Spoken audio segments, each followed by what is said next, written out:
CM ಸ್ಥಾನಕ್ಕೆ ಸಿದ್ದರಾಮಯ್ಯ ರಾಜೀನಾಮೆ ನೀಡುವಂತೆ ವಿಪಕ್ಷ ನಾಯಕರ ಪಟ್ಟು. ಹೋರಾಟಕ್ಕೆ ದೊಡ್ಡ ಜಯ ಸಿಕ್ಕಿದೆ ಎಂದ ದೂರುದಾರ ಸ್ನೇಹಮಯಿ ಕೃಷ್ಣ. ಸಿದ್ದರಾಮಯ್ಯ ಪರ ಕೇಂದ್ರ ಸಚಿವ ಸೋಮಣ್ಣ ಬ್ಯಾಟಿಂಗ್ ಮಾಡಿದ ಹೇಗೆ? ಈ ಎಲ್ಲಾ ಸುದ್ದಿಯನ್ನು ನೋಡೋಣ ವಾಕ್ಸಮರ ನ್ಯೂಸ್ ಟಾಪ್ 9 ನಲ್ಲಿ. ಸಿಎಂ ವಿರುದ್ಧ ಪ್ರಾಸಿಕ್ಯೂಷನ್ಗೆ ರಾಜ್ಯಪಾಲರ ಅನುಮತಿ ರಾಜಕೀಯ ಜಟಾಪಟಿಗೆ ಕಾರಣವಾಗಿದೆ. ಸಿದ್ದರಾಮಯ್ಯ ಬಗ್ಗೆ ಕೇಂದ್ರ ಸಚಿವ ವಿ ಸೋಮಣ್ಣ ಅಚ್ಚರಿ ಹೇಳಿಕೆ ನೀಡಿದ್ದಾರೆ. ಸಿದ್ದರಾಮಯ್ಯ ಸಿಎಂ ಆಗಿ ಮುಂದುವರೆದ್ರೆ ಖುಷಿ ಪಡ್ತೇನೆ, ನನ್ನಷ್ಟು ಖುಷಿ ಪಡೋರು ಯಾರು ಇಲ್ಲ ಅಂತ ತುಮಕೂರಿನಲ್ಲಿ ಕೇಂದ್ರ ಸಚಿವ ವಿ ಸೋಮಣ್ಣ ಹೇಳಿದ್ದಾರೆ. ಸಿಎಂ ಸಿದ್ದರಾಮಯ್ಯನವರು ನುರಿತ ರಾಜಕಾರಣಿ, ಕೆಲ ಸಂದರ್ಭದಲ್ಲಿ ಕಾನೂನಿಗಿಂತ ಯಾರು ದೊಡ್ಡವರಲ್ಲ ಅಂತ ವಿ ಸೋಮಣ್ಣ ಹೇಳಿದ್ದಾರೆ. ಸಿದ್ದರಾಮಯ್ಯನವರು ನುರಿತ ರಾಜಕಾರಣಿ, ಕೆಲವಾರು ಸಂದರ್ಭದಲ್ಲಿ ಕಾನೂನಿಗಿಂತ ನಾವು ಯಾರೂ ಇದಲ್ಲ, ಕಾನೂನು ಅದ್ರ ಕೆಲಸನ ಅದು ಮಾಡ್ತದೆ. ಅದಕ್ಕೆ ಸಿದ್ದರಾಮಯ್ಯ ಸಾಹೇಬರು ಕೂಡ ಅವ್ರೇನು ಮಾಡೋಕ್ಕೂ ಮಾಡ್ತಾರೆ. ಒಂದು ಸತ್ಯ, ಕಾನೂನಿಗಿಂತ ನಾವ್ಯಾರು ದೊಡ್ಡವರು. ಸಿಎಂ ಸಿದ್ದರಾಮಯ್ಯನವರೇ ಭಂಡತನ ಬಿಟ್ಟು ರಾಜೀನಾಮೆಯನ್ನ ಕೊಡಿ ಅಂತ ಬಿಜೆಪಿ ರಾಜ್ಯಾಧ್ಯಕ್ಷ ವಿಜಯೇಂದ್ರ ಆಗ್ರಹಿಸಿದ್ದಾರೆ. ರಾಜ್ಯಪಾಲರು ತಮ್ಮ ಸಂವಿಧಾನದತ್ತ ಅಧಿಕಾರವನ್ನ ಚಲಾಯಿಸಿದ್ದಾರೆ, ಕಾನೂನು ಕ್ರಮ ಕೈಗೊಳ್ಳಲು ಅನುಮತಿ ನೀಡಿದ್ದಾರೆ ಅಂತ ಟ್ವೀಟ್ ಮಾಡಿದ್ದಾರೆ. ತಮ್ಮನ್ನ ಜಗ್ಗಿಸುವವರಿಲ್ಲ ಅಂತ ಭಂಡತನ ಪ್ರದರ್ಶಿಸುತ್ತಿದ್ರು. ಪ್ರಕರಣದ ತನಿಖೆ ಪಾರದರ್ಶಕವಾಗಿ ನಡೆಯಲು ಅನುವಾಗುವಂತೆ ರಾಜೀನಾಮೆ ನೀಡಿ ಅಂತ ಆಗ್ರಹಿಸಿದ್ದಾರೆ. ಸಿದ್ದರಾಮಯ್ಯ ಹೋದ್ರೆ ಪಕ್ಷಕ್ಕೆ ಉಳಿಗಾಲವಿಲ್ಲ ಅಂತ ಬಿಜೆಪಿ ಶಾಸಕ ರಮೇಶ್ ಜಾರಕಿಹೊಳಿ ಹೇಳಿದ್ದಾರೆ. ಬೆಳಗಾವಿಯಲ್ಲಿ ಮಾತನಾಡಿದ ಅವರು, ಸಿಡಿ ಶಿವು ಬಂದ್ರೆ 2 ದಿನದಲ್ಲಿ ಸರ್ಕಾರ ಬೀಳುತ್ತೆ, ಅವರ ಭ್ರಷ್ಟಾಚಾರದಿಂದ ರಾಜ್ಯ ಅಧೋಗತಿಗೆ ಹೋಗುತ್ತೆ ಅಂತ ಲೇವಡಿ ಮಾಡಿದ್ರು. ಸಿದ್ದರಾಮಯ್ಯ ಹೋದಂದ್ರೆ ಪಕ್ಷಕ್ಕೆ ಉಳಿಗಾಲಿಲ್ಲ.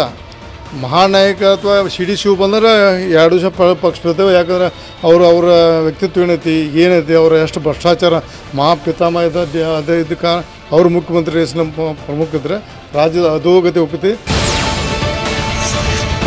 ಸಿದ್ದರಾಮಯ್ಯ ಮಾಜಿ ಸಿಎಂ ಆಗುವ ದಿನ ದೂರ ಇಲ್ಲ ಅಂತ ಹುಬ್ಬಳ್ಳಿಯಲ್ಲಿ ವಿಪಕ್ಷ ಉಪನಾಯಕ ಬೆಲ್ಲದ್ ಲೇವಡಿ ಮಾಡಿದ್ರು. ಮುಡಾ ಸೈಟ್ ಹಗರಣ ರಾಜ್ಯ ಕಂಡ ದೊಡ್ಡ ಹಗರಣ. 4,000ದಿಂದ 5,000 ಕೋಟಿ ಭ್ರಷ್ಟಾಚಾರ ಆಗಿದೆ. ಹಗರಣದ ಸುದ್ದಿ ಕೇಳಿ ರಾಜ್ಯದ ಜನರು ಶಾಕ್ ಆಗಿದ್ದಾರೆ. ಸಿಎಂ ಕುಟುಂಬ ಹಗರಣದಲ್ಲಿ ಭಾಗಿಯಾದ ಆರೋಪವಿದೆ. ಹಾಗಾಗಿ ರಾಜ್ಯಪಾಲರಿಗೆ ಈ ಬಗ್ಗೆ ದೂರು ಹೋಗಿತ್ತು. ಪ್ರಾಸಿಕ್ಯೂಷನ್ಗೆ ಅನುಮತಿ ಕೊಟ್ಟಿದ್ದಾರೆ ಅಂತ ಹೇಳಿದ್ರು. ಕೂಡಲೇ ರಾಜೀನಾಮೆ ಕೊಡಬೇಕು, ನೈತಿಕ ಹೊಣೆ ಹೊತ್ತು. ಯಾಕಂದ್ರೆ ಅವರಿಗೆ ಯಾವುದೇ ರೀತಿಯ ನೈತಿಕತೆ ಉಳಿದಿಲ್ಲ. ಸಿಎಂ ವಿರುದ್ಧ ಪ್ರಾಸಿಕ್ಯೂಷನ್ಗೆ ರಾಜ್ಯಪಾಲರ ಅನುಮತಿ ವಿಚಾರ ಬಿಜೆಪಿಗೆ ಅಸ್ತ್ರವಾಗಿದೆ. ಮಹಾನುಭಾವ ಬಳ್ಳಾರಿಗೆ ಪಾದಯಾತ್ರೆ ಬಂದಾಗ ರಿಪಬ್ಲಿಕ್ ಆಫ್ ಬಳ್ಳಾರಿ ಅಂದಿದ್ರು. ನನ್ನ ಮನೆಯ ಕಾಂಪೌಂಡ್ ಗೋಡೆಯ ಬಗ್ಗೆಯೂ ಮಾತನಾಡಿದ್ರು. ನನ್ನ ವಿರುದ್ಧ ಸಿಬಿಐ ತನಿಖೆ ಆದಾಗ ಸಂಪುಟದಿಂದ ಕಿತ್ತಾಕಿ ಅಂದ್ರು. ನಿಜವಾಗಿಯೂ ನೀವು ಕ್ಲೀನ್ ಆಗಿದ್ರೆ ತನಿಖೆ ಎದುರಿಸಿ ಬನ್ನಿ ಅಂದು ನಮಗೆ ಬುದ್ಧಿವಾದ ಹೇಳಿದ್ದೀರಿ. ನಿಮ್ಮ ಬುಡಕ್ಕೆ ಬಂದಿದೆ. ಸಿದ್ದರಾಮಯ್ಯಗೆ ಸಿಎಂ ಸ್ಥಾನದಲ್ಲಿ ಮುಂದುವರಿಯುವಂತಹ ನೈತಿಕತೆ ಇಲ್ಲ ಅಂತ ವಾಗ್ದಾಳಿ ನಡೆಸಿದ್ದಾರೆ. ಯಾವುದೇ ಕಾರಣಕ್ಕೂ ಅವ್ರು ರಾಜೀನಾಮೆ ಕೊಡಬೇಕಂತ ಅವತ್ತು ನೀವು ಹೇಳಿದ್ದೀರಿ. ನೀವು ಅಷ್ಟೆಲ್ಲ ಬುದ್ಧಿವಾದ ಹೇಳಿದ್ದಂಥವ್ರು ನಿಮ್ಮವರೆಗೆ ಬಂದಾಗ ಇವತ್ತು ನೀವು ರಾಜೀನಾಮೆಯನ್ನು ಕೊಡಬೇಕು. ಸಿದ್ದರಾಮಯ್ಯಗೆ ಆತ್ಮಸಾಕ್ಷಿ ಇದ್ರೆ ತಕ್ಷಣ ರಾಜೀನಾಮೆ ಕೊಡ್ಲಿ ಅಂತ ಬಿಜೆಪಿ ಶಾಸಕ ಡಾಕ್ಟರ್ ಅಶ್ವಥ್ ನಾರಾಯಣ್ ಹೇಳಿದ್ದಾರೆ. ಬೆಂಗಳೂರಿನಲ್ಲಿ ಮಾತನಾಡಿದ ಅವರು, ಭ್ರಷ್ಟ ಸಿಎಂ ಅಧಿಕಾರದಲ್ಲಿ ಮುಂದುವರಿಬಾರದು. ರಾಹುಲ್ ಗಾಂಧಿ, ಮಲ್ಲಿಕಾರ್ಜುನ್ ಖರ್ಗೆ ಅವರೇ ಈಗ ಎಲ್ಲಿದ್ದೀರಿ ಅಂತ ಪ್ರಶ್ನಿಸಿದ್ದಾರೆ. ಆತ್ಮಸಾಕ್ಷಿ ಕಾಂಗ್ರೆಸ್ಸಿನ ಈ ಮುಖ್ಯಮಂತ್ರಿಗಳಾದಂಥ ಸಿದ್ದರಾಮಯ್ಯನವರಿಗೆ ಏನಾದ್ರು ಇದ್ದರೆ ತಕ್ಷಣ ರಾಜೀನಾಮೆಯನ್ನ ಸನ್ಮಾನ್ಯ ಸಿದ್ದರಾಮಯ್ಯನವರು ಈ ಕೂಡಲೇ ಈ ಕ್ಷಣ ಕೊಡಬೇಕು.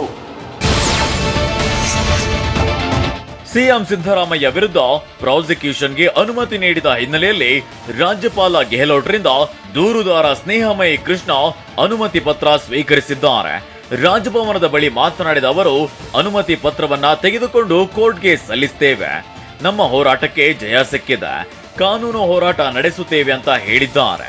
ಹೌದು ಸರ್, ಇದು ನಮ್ಮ ಹೋರಾಟಕ್ಕೆ ಸಿಕ್ಕಂತಹ ಒಂದು ದೊಡ್ಡ ಜಯ ಅಂತ ಹೇಳ್ಬೋದು. ಈ ಒಂದು ಆಧಾರದ ಮೇಲೆ ಮುಂದಿನ ಎಷ್ಟು ಕಾನೂನು ಹೋರಾಟ ನಡೆಸಿ ಏನು ತಪ್ಪು ಅಪರಾಧ ಕೃತ್ಯ ಮಾಡಿದರೆ ಅಪರಾಧ ಕೃತ್ಯ ಮಾಡಿರ್ತಕ್ಕಂಥ ಮಾನ್ಯ ಮುಖ್ಯಮಂತ್ರಿ ಸಿದ್ದರಾಮಯ್ಯ ಮತ್ತು ಇವರಿಗೆ ಸಹಕರಿಸಿದ ಇತರರ ವಿರುದ್ಧ ಶಿಕ್ಷೆ ಕೊಡಿಸೋದಕ್ಕೆ ಏನು ಬೇಕೋ ಆ ಒಂದು ಕಾರ್ಯ ಹೋರಾಟವನ್ನು ಮುಂದುವರಿಸ್ತೀವಿ. ನಾವು ಕಾನೂನು ಹೋರಾಟವನ್ನ ಮಾಡ್ತೇವೆ ಅಂತ ವಿಧಾನಸೌಧದಲ್ಲಿ ಸಚಿವ ಸಂತೋಷ್ ಲಾಡ್ ಹೇಳಿದ್ದಾರೆ. ಕುಮಾರಸ್ವಾಮಿ, ಜೊಲ್ಲೆ, ರೆಡ್ಡಿ ವಿರುದ್ಧವೂ ಆರೋಪವಿದೆ. ಅವರ ವಿರುದ್ಧ ಪ್ರಾಸಿಕ್ಯೂಷನ್ಗೆ ಅನುಮತಿ ಕೊಟ್ಟಿಲ್ಲ. ಈಗ ಸಿದ್ದರಾಮಯ್ಯ ವಿಚಾರದಲ್ಲಿ ಪ್ರಾಸಿಕ್ಯೂಷನ್ ಒಪ್ಪಿಗೆ ನೀಡಲಾಗಿದೆ. ರಾಜ್ಯಪಾಲರು ರಾಜಕೀಯ ಮಾಡೋಕೆ ಬಂದಿದ್ದಾರೆ ಅಂತ ಆಕ್ರೋಶ ಹೊರಹಾಕಿದ್ದಾರೆ. ದೂರು ಕೊಡ್ತೀವಿ, ಹೋರಾಟ ಮಾಡ್ತೀವಿ. Come what may, we are going to stand by mister Siddaramaiah ji. We are going to be hole heartedly.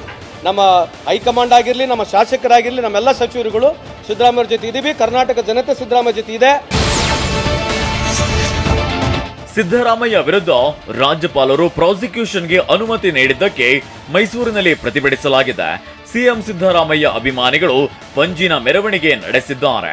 ಕೋಟೆ ಆಂಜನೇಯ ಸ್ವಾಮಿ ದೇವಸ್ಥಾನದಿಂದ ಅಂಬೇಡ್ಕರ್ ಪ್ರತಿಮೆಯವರೆಗೆ ಪಂಜಿನ ಮೆರವಣಿಗೆ ನಡೆಸಿದ್ರು. ಇನ್ನು ಚಾಮರಾಜನಗರ ಜಿಲ್ಲೆ ಗುಂಡ್ಲುಪೇಟೆಯಲ್ಲಿ ಪಂಜಿನ ಮೆರವಣಿಗೆ ಮಾಡಲಾಯಿತು. ಕೇಂದ್ರ ರಾಜ್ಯಪಾಲರ ವಿರುದ್ಧ ಧಿಕ್ಕಾರ ಕೂಗಿ ಆಕ್ರೋಶ ಹೊರಹಾಕಿದ್ದಾರೆ. ಸಿದ್ದರಾಮಯ್ಯ